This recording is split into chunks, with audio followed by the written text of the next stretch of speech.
Hey everyone, welcome to Judging for the Win. I'm Dave, and this is my daily ruling. Today's question was suggested by a viewer. Thanks to Mike Bustillos for this one. Amy attacks with a Dapper Shieldmate that has a shield counter on. Nick plays an Annihilating Fire against that creature, and then blocks it so that it will trade in combat. Into what zone is the Dapper Shieldmate placed? Alright, so first of all, let's recall that saving something with a shield counter, unlike Regenerate, does not actually remove the creature from combat. So in this situation, Amy's creature still would be able to trade in combat with Nick's.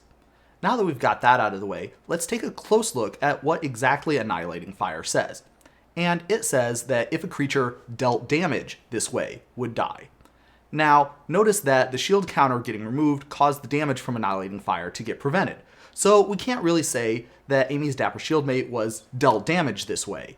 So as a result, that means that it's going to be put into the graveyard just like it normally would. It is possible that Nick would be able to use these two things in order to get the creature to be exiled. However, he would have to sequence things a little bit different. If he was to let the combat damage take the shield counter off and then only afterwards play the Annihilating Fire, well then, the creature would have been dealt damage by Annihilating Fire because the shield counter was already taken off during the combat damage, and so that means that if he would have sequenced things that way, then he would be able to get Amy's creature exiled. But as described in the original problem statement, that's not the result that would have happened. Okay, now let's take a look at a slightly different situation using a card with a little bit different wording. We're going to have everything be the exact same, except instead of an Annihilating Fire, we're going to give Nick a Scorching Dragonfire. Can you see if there's going to be anything different about the answer to this question?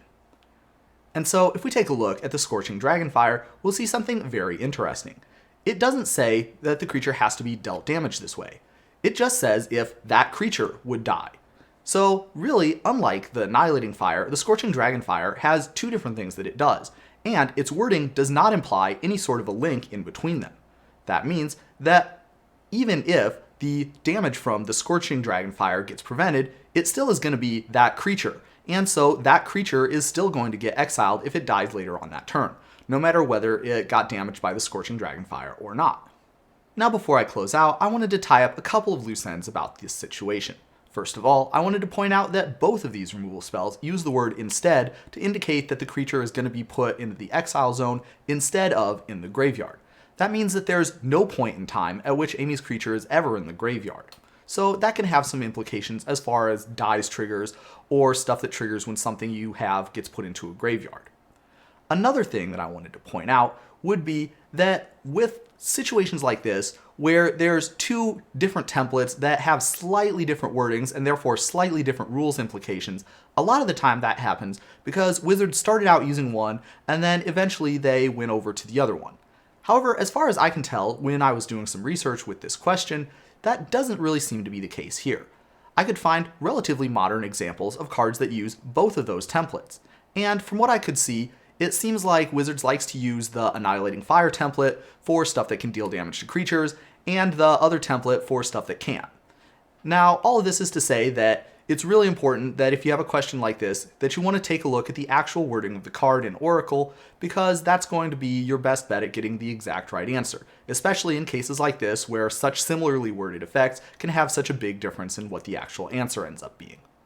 And another thing that I wanted to point out as far as being sure to look stuff up on Oracle is that Annihilating Fire, it turns out you can actually deal the 3 damage to any target, not just creatures or players. And so that means you would be able to deal 3 damage to a Planeswalker with this spell. However, if you take a look at the part that exiles the thing you dealt damage to, well, that still says if a creature dealt damage this way would be put into your graveyard. And so what that means is that if you did deal 3 damage to a Planeswalker with an Annihilating Fire, well, the Planeswalker would still be put into the graveyard like normal, unless it also happened to be a creature. Pretty trippy, right? But that's all I have for you today. How did you do? Join me again next time for another daily ruling. But until then, I hope you have a great day.